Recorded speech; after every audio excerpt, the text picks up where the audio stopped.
Hello दोस्तों, कैसे हैं? आशा करते हैं आप सब ठीक ही होंगे। तो आज की कहानी है 3 बेटियों की भाग।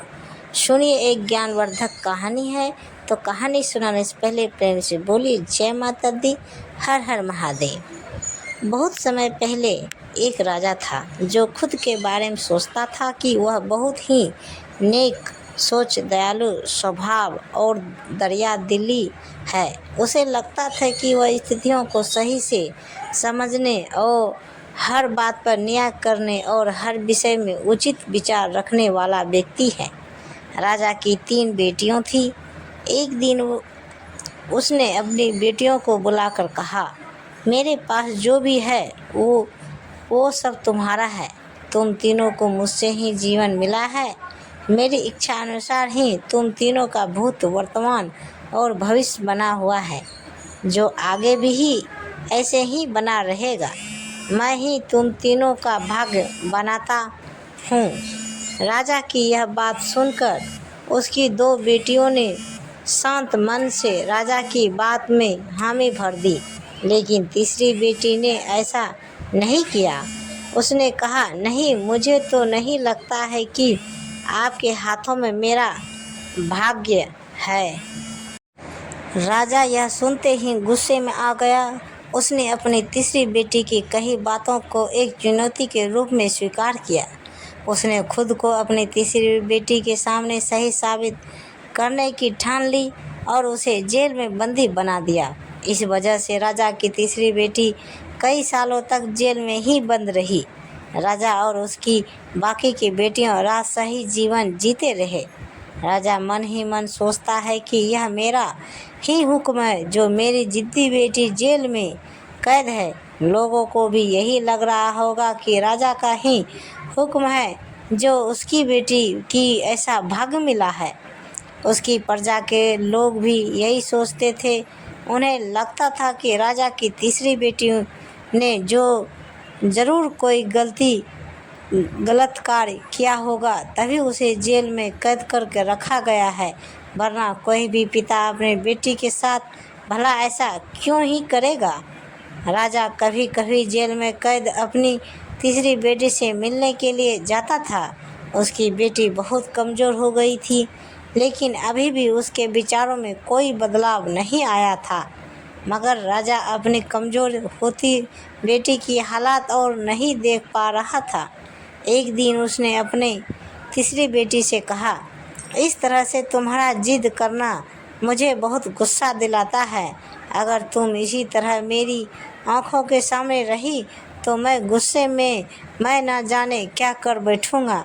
मैं तुम्हें मौत की सज़ा भी दे सकता हूँ, लेकिन मैं एक अच्छे दिल का हूँ, इसलिए मैंने सोचा कि तुम अब मेरे राज्य के पास के ही एक जंगल वाली ज़मीन पर जानवरों के साथ रहोगी।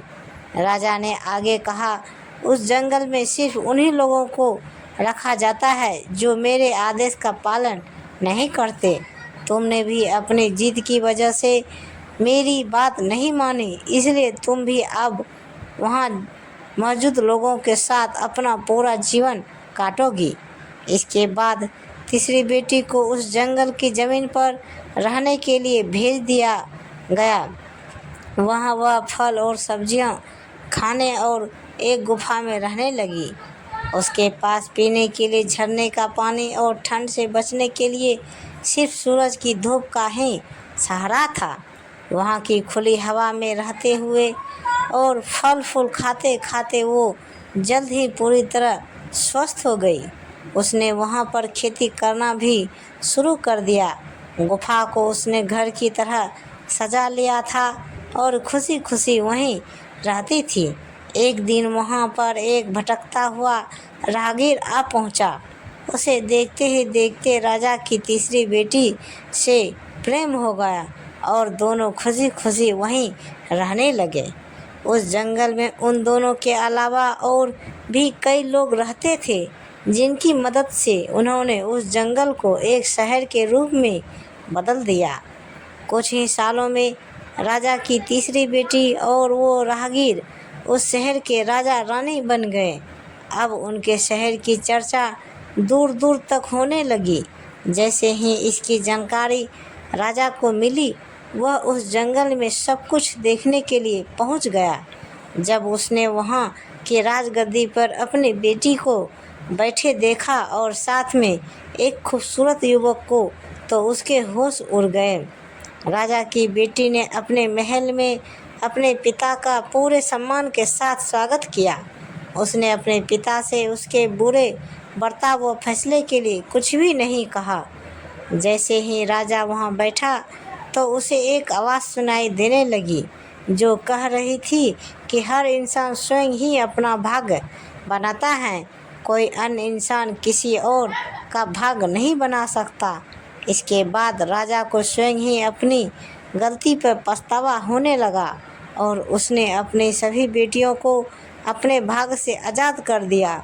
उसने अपनी तीनों बेटियों से कहा, भले ही तुम तीनों का भाग्य मेरे हाथों में है, लेकिन हर व्यक्ति खुद ही परिस्थितियों के अनुसार अपना भाग्य अच्छा व बुरा बना सकता है।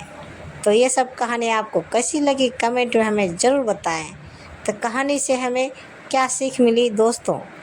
राजा और उसकी 3 बेटियों की कहानी हमें यह सीख देती है कि कोई भी व्यक्ति किसी का भाग्य बना या बिगाड़ नहीं सकता।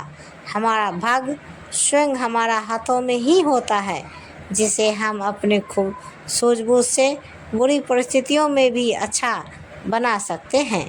तो प्रेम से बोलिए जय माता दी, हर हर महादेव। तो ये कहानी आप सबको कैसी लगी दोस्तों?